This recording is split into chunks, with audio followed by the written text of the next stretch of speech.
మాత్యులు మాజీ ఎమ్మెల్యే శ్రీ ఈటల రాజేందర్ గారిని మాట్లాడుతున్నా కోరుతా ఉన్నాను.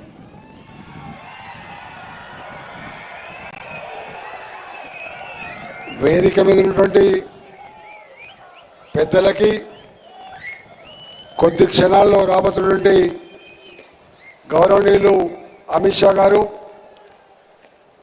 సహచర కార్యకర్తలారా, నాయకులారా, మీడియా మిత్రులారా అందరికీ పేరు పేరున నమస్కారం.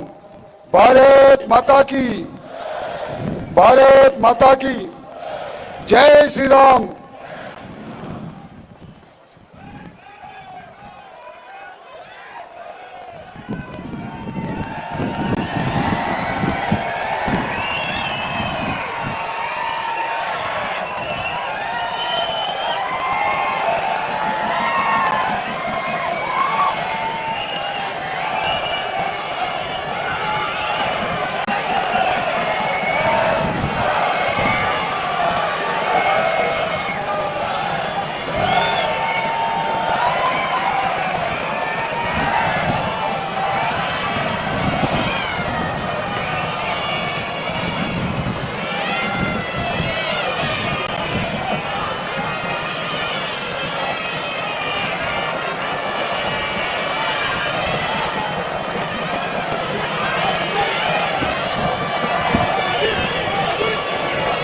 ఈరోజు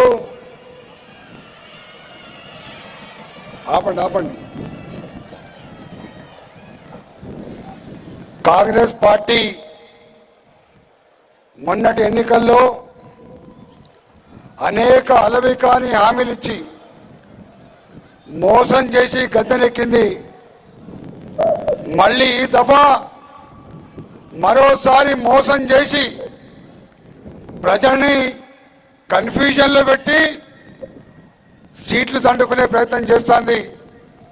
కానీ ఈ దఫా యావత్ తెలంగాణ ప్రాంతంలో ఒకటే నినాదం, భారతదేశం సుభిక్షంగా ఉండాలంటే, సురక్షితంగా ఉండాలంటే, అభివృద్ధి చెందాలంటే మోడీ గారే ఫిర్ ఏక్ బార్ మోడీ సర్కార్, అబ్కి బార్ 400 పార్.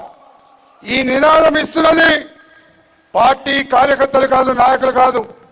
ఈ నినాదం ఇస్తున్నది యావత్ భారత ప్రజానికం. కాబట్టి నేను ఒక్కడే తెలంగాణ ప్రజానికానికి విజ్ఞప్తి చేస్తున్నా, అబద్ధపు మాటలు మళ్ళీ భారతీయ జనతా పార్టీ అధికారంగా వస్తే రిజర్వేషన్లు పోతే అటువంటి నీచపు ప్రచారం చేస్తున్నారు.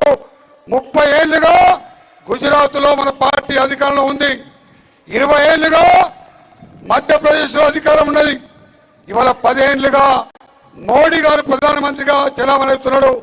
కానీ రిజర్వేషన్లు పోలే. రిజర్వేషన్లు అదనంగా ఈబీసీ వాళ్లకు ఇచ్చిన ఘనత మోడీ గారి సర్కారుకే దక్కింది. కాబట్టి యావత్ తెలంగాణ ప్రజలారా, ఈ అబద్ధపు మోసపు మాటలు నమ్మకండి. అనగారిన వర్గాల ప్రజానికానికి హక్కులు చేసుకొని అధికారం కట్టబెట్టిన పార్టీ భారతీయ జనతా పార్టీ మాత్రమే. కాబట్టి రాబోయే కాలంలో తెలంగాణలో గౌరవనీయులు అమిత్ షా గారు తొలిసారి వచ్చినప్పుడు 12 సీట్లు గెలుస్తాయని చెప్పిండో అక్షరాల రాబోయే కాలంలో ఈ ఎన్నికల్లో 12 సీట్ల పైబడి గెలిచి తెలంగాణ గడ్డ మీద మన జెండా ఎగరడం ఖాయమని చెప్పి తెలియజేస్తూ, ఈరోజు మీరు